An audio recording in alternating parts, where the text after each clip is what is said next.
Oskar Schindler came to the Krakow in 1939 in September. Probably he was a spy, German army spy. He knew about the factory that was working here before the war, and he opened this factory again. And he produced here pots and things for the army. Schindler is seen in the Jewish world as a hero.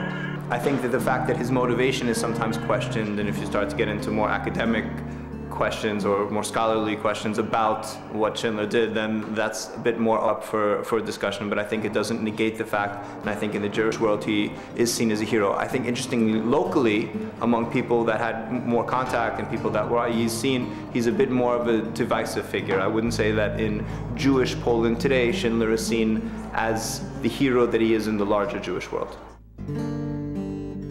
Oskar Schindler had a dark part of his personality. He liked women a lot.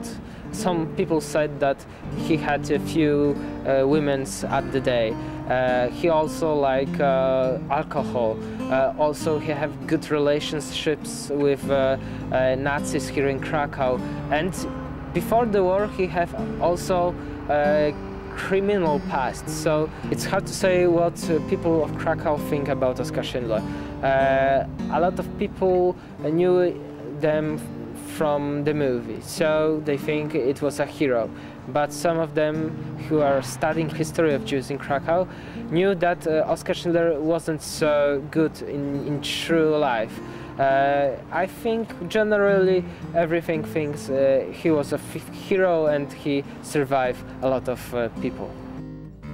The danger might be that you look at the Jews that were just saved by non-Jews or by Germans, and this maybe the story looks almost like that was a routine thing. And I think the thing to understand about Schindler is that there were lots of Germans who weren't necessarily Nazis, who weren't necessarily directly involved with killing Jews or the persecution of Jews, but who knew about it and who benefited. And my concern with teaching Schindler is that it changed the narrative to there were good Germans and the bad ones did bad things and the good ones helped. Now there were, of course, good people in Germany that did help, but they were far too few and not very active. And I think that, in my personal opinion, the entire German nation is complicit in the Holocaust.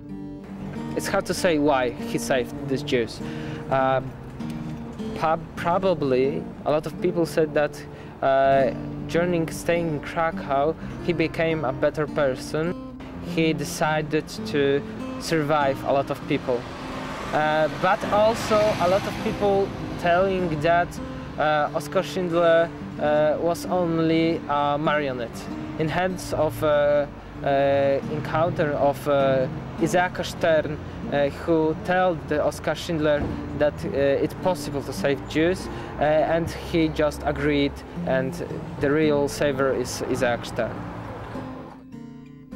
My opinion of Schindler, I think that he's somebody that did a very, very good thing, and I think that his motivation in doing that, to me, is secondary, and we need to look at the results, and the results are that he saved a lot of, not only Jewish lives, he saved a lot of human lives, and this is the most important thing. In 100 years, Schindler will be remembered as one of the positive stories and one of the few bright spots in a very difficult time for people, for mankind. I think that the Holocaust is a larger issue than one dealing with anti-Semitism or anything, and I think that it's a dark spot in humanity, and Schindler will be someone remembered, and whether how correctly or not correctly, that's a separate issue, but will be somebody remembered as somebody who did a good thing in a very dark time where not enough people stood up and did the right thing.